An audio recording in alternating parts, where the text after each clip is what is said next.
Actor Patrick Stewart is best known for his role in Star Trek: The Next Generation, but he first earned renown in England for his work with the Royal Shakespeare Company. His latest effort is as Captain Ahab in Moby Dick. New York Magazine television critic John Leonard says of Stewart's performance, he embodies the mystique and madness of command. I'm pleased to have Patrick Stewart on this program. Welcome. Thank you. Welcome. Is this a role that you wanted because of the power of Herman Melville and the power of the story? I didn't know that I wanted it for many, many years. Moby Dick to me meant Gregory Peck's great profile and that wonderful voice. It meant the John Huston movie. It meant Orson Welles climbing up that ladder. And then I have my friend Brent Spiner, who plays, among other things, Data the Android in Next Generation, because we were sitting together in the makeup trailer almost 2 years ago, and early one morning he lifted up his head from the trades and said, "Patrick, they're going to film a new version of Moby Dick. Now that's a role for you."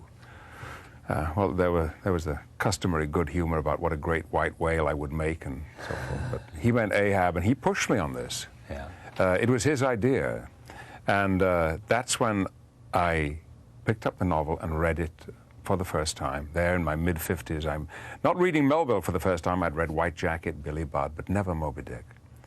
And it's a stupendous novel.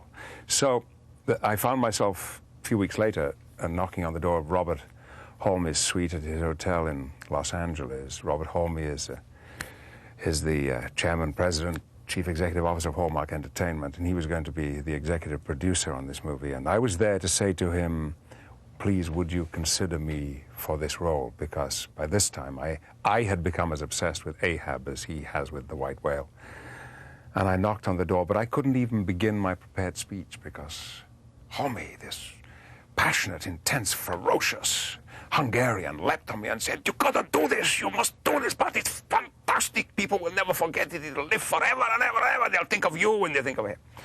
And so how could I possibly refuse? You said, "I accept immediately." That kind of invitation. And now, how did he, I mean, if you were coming to make the case, what had led him to already make the decision? I don't know. I guess maybe he'd done some research. Yeah. And he had wanted to produce Moby Dick for years and years and years. I think he has confessed that it's been a lifelong ambition to see this on the screen again. And of course, because it's a miniseries, we have 3+ hours of screen time to tell a 600-page story. For you, what is the story that makes it so compelling? You know, scholars have devoted their careers to just this question. There are books written and learned articles by the hundred. Obsession, passion, commitment to one thing, an unswerving commitment is always fascinating. Ahab is a charismatic and intense and persuasive character, a brilliant man. In fact, I saw to it that there are references in the script to Ahab other than a sea captain. Bildad, one of the owners of the Pequod, says to Ishmael at the very beginning, "Ahab's been to colleges. He's seen more wonders than the deep." And Ahab himself says to Starbuck in their first conversation, we're men of intelligence shipping with savages. We need not be strangers." So you have a sense of a man with a background which goes beyond sailing. And so that makes him also very, very compelling. He weaves a spell around the crew of the Pequod in the same way that I found when I read the book, Melville wove a spell around me, the reader.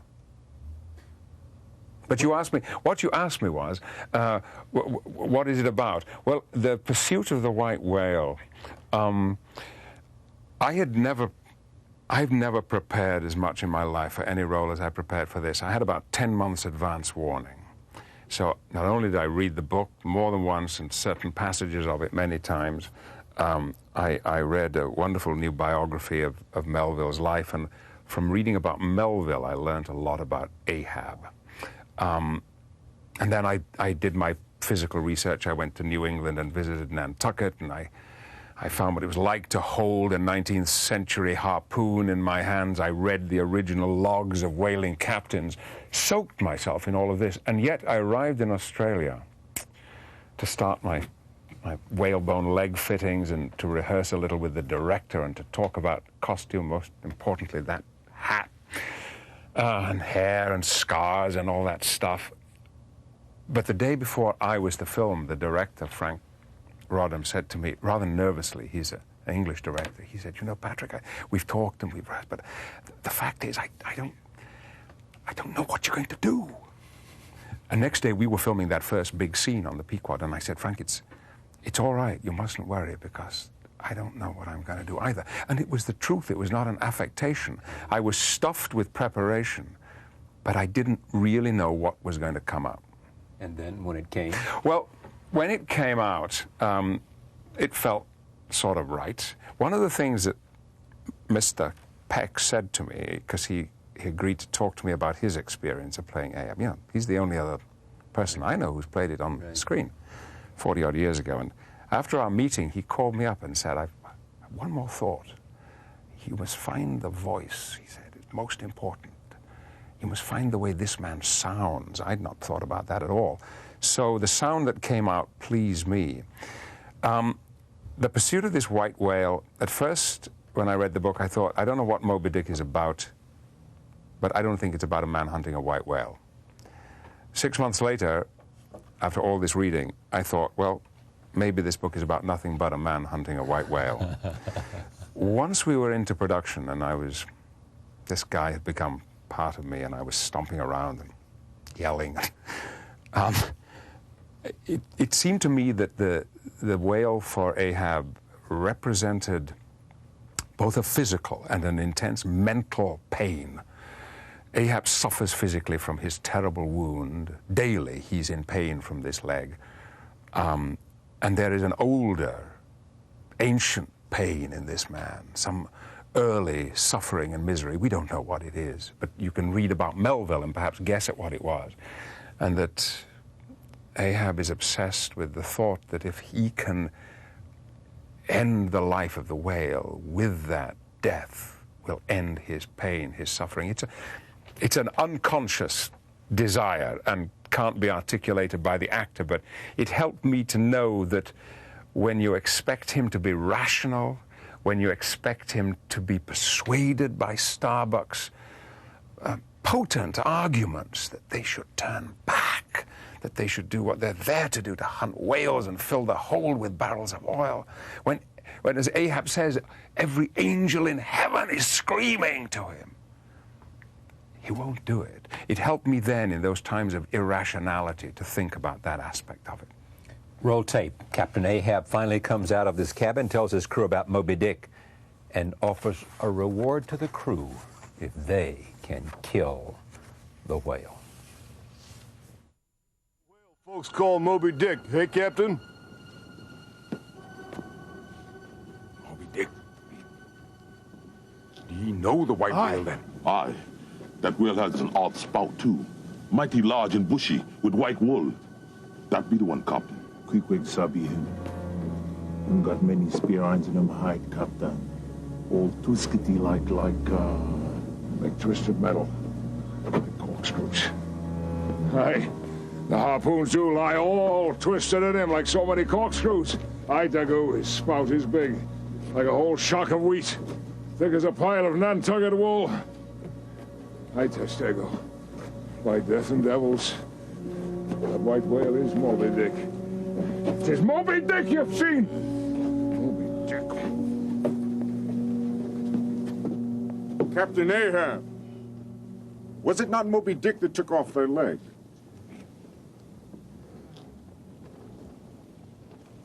Aye, Mr. Stewart. Aye. Aye, my heart is all. 'Twas Moby Dick that dismasted me. Moby Dick that reaped away my limb like a mower a blade of grass. Moby Dick brought me to this dead stump I stand on now. Made a poor pagan lover of me forever and a day. Moby Dick. And I will chase that white whale round Good Hope and round the Horn, around the Norway maelstrom and perdition's flames before I give him up. This is what you've shipped for, men! Aye! chase that white whale on both sides of land and over all the oceans till he spouts black blood and rolls fin out. Very good, Patrick. It's it's a strange confession for an actor to make. I watched some of those scenes, and the intensity of that memory remains with me. I was just thinking from what we were saying earlier, it had not occurred to me at the time when he says, he has harpoons stuck all over him like twisted metal, that of course that's what Ahab feels like. He feels he has harpoons stuck all over him, and I'd not made that connection before until just now. And there's the voice that you use, too, that you listen to Peck to. Yeah. He plays Father Maple. He does. He delivers the sermon on the morning before the Pequod sails, when Ishmael brings the Polynesian chieftain's son, Queequeg, to learn what a soul is. Before I move on to the story of Moby Dick and other things about you, did you ever ask Robert Holme, am I pronouncing it right? Of Hallmark, who's done a lot of very good work, why he wanted you? What was it about you that made him see Ahab? Because this is a great role. And he has a reputation for doing good work. So I didn't ask him. It didn't occur do you know? to me to ask him. No. You don't know. You just were thrilled that he said, you have to be Ahab. Yes. It's not often that happens to an actor in a career. We are used to chasing roles or being graciously invited to play them. I've never before encountered a man who grabbed me by the lapels like this. Perhaps I didn't want to know. It's usually the other way around. Where do you put this in terms of great roles you've had? With the best. This year, in the year that I played Ahab, I also played Othello. Where? In Washington, D.C. That's right. for the Shakespeare Theatre. And this was a somewhat unusual production. I need to say this because there is an obvious problem about white actors playing the Moor today. This was a production I conceived of a few years ago, and Michael Kahn of the Shakespeare Theatre was bold enough to do it. It became known as the photo-negative production. I was the only white man in the production. The rest of the cast were African-American, and I played Othello as an English white mercenary.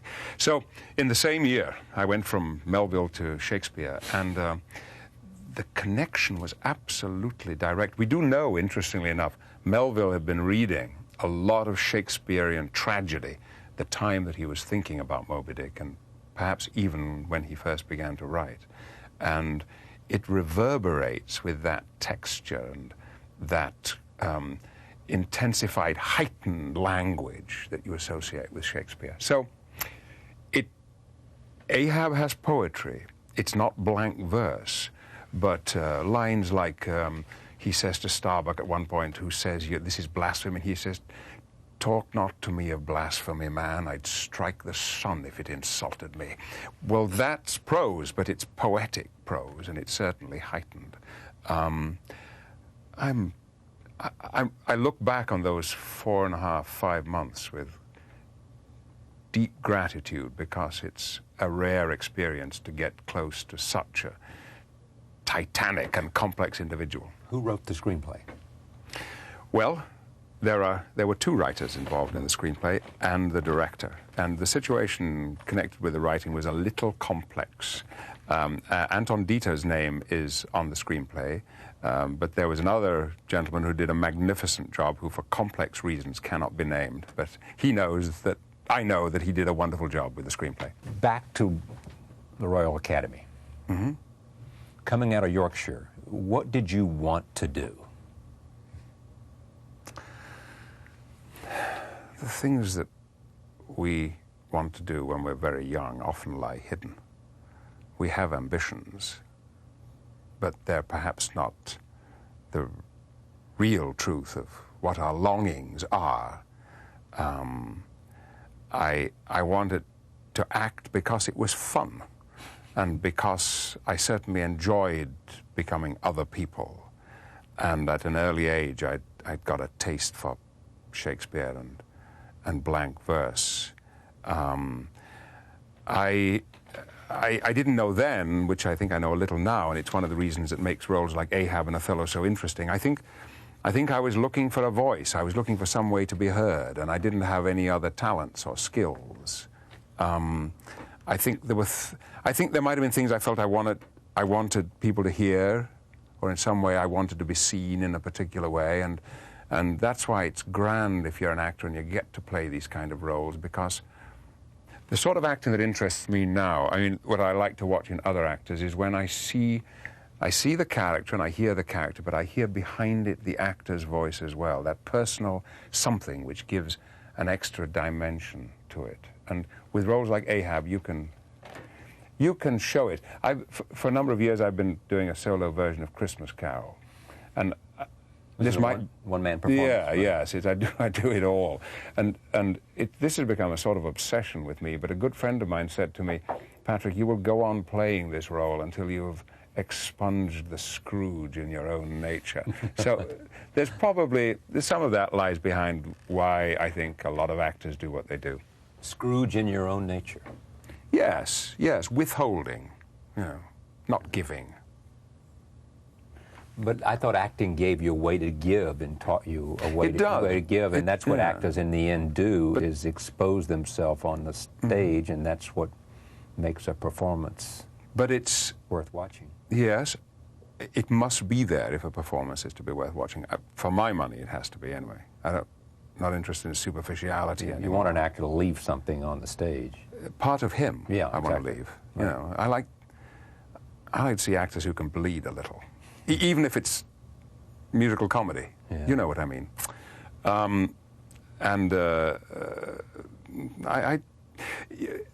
The actor can bleed a little, but you bleed a little in very confined, very formalized conditions, safe conditions.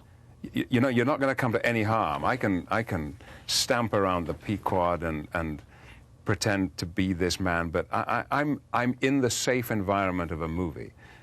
It's different when the cameras stop rolling, when the lights go out on the stage, and you step back into the real world. That's, I think, for most actors, when the problems start.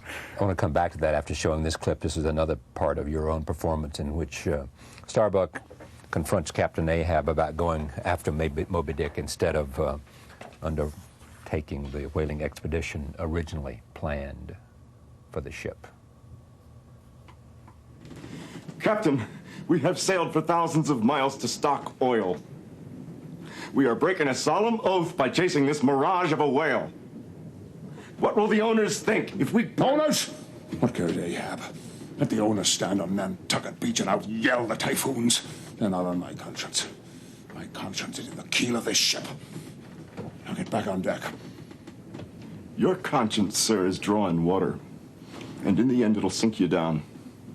And you'll drag us down in your wake. Damnation, sir! Good Lord, man, think of your men! The angels mobbed you with warnings. Do you not see them, Captain? No, sir. Get back on deck. Nay, I will not. I do entreat you, Captain. I only ask that we understand one another. Then listen to me, sir. There is one God who is Lord over the earth, and there is one captain who is Lord over the Pequod. Now get back to your post.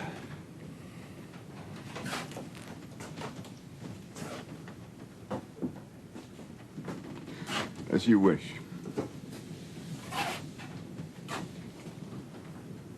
You needn't beware of Starbuck.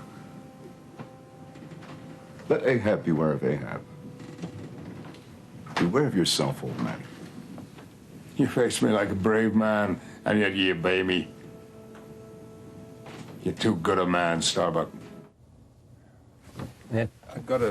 I've just got to identify by name the extraordinary Ted Levine who plays Starbuck in this. It's a towering performance that he gives, because he has to be the moral center of the story, the most upright, a profoundly religious man who, as he says at one point in the film, in agony, he can no longer serve his captain and serve his God. And Levine is just fantastic. Is that what you were reacting to? I mean, as we were watching this, I'm watching you with one eye and one eye on the screen, and you are...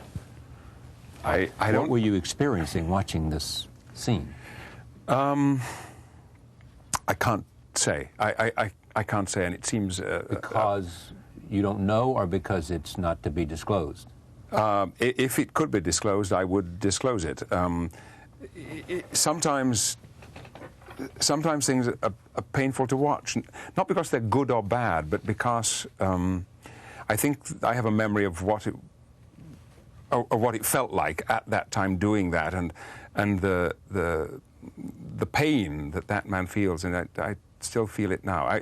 I know it will appear like some kind of affectation, but with this role, and it doesn't happen with all roles, but with this role, something grabbed me by the throat. And?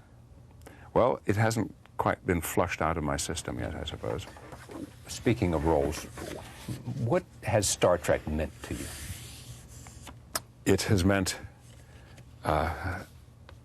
almost an entire change in my life, professionally and personally. It's meant a public notoriety, celebrity that I did not have before. I worked happily and successfully for years, worked constantly, and yet on a very small stage. Star Trek gave me a big stage to work on, an international stage. It's given me a measure of security in my life, financial security I never expected to have. You don't become an actor to find that kind of security. And it's given me a confidence that I lacked in the past, a confidence to try to find my own voice in things. We were talking about this earlier. It is, I think, that the most important thing that can be given to any artist, forget about artists, any individual, any child, a belief in the fundamental importance of his own voice and expression and belief. So it helped me to find some of that too. And it's given me some of the happiest and funniest memories of my career. Much success to you. Thank you for coming here.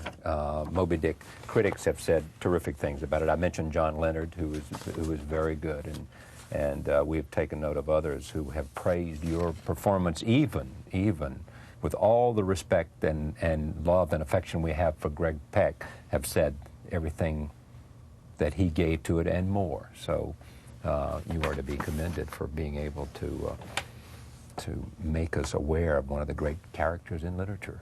Thank you. Thank you. Moby Dick airs on Sunday, March 15th, and Monday, March 16th at 8 p.m. on the USA Network. We thank you for joining us.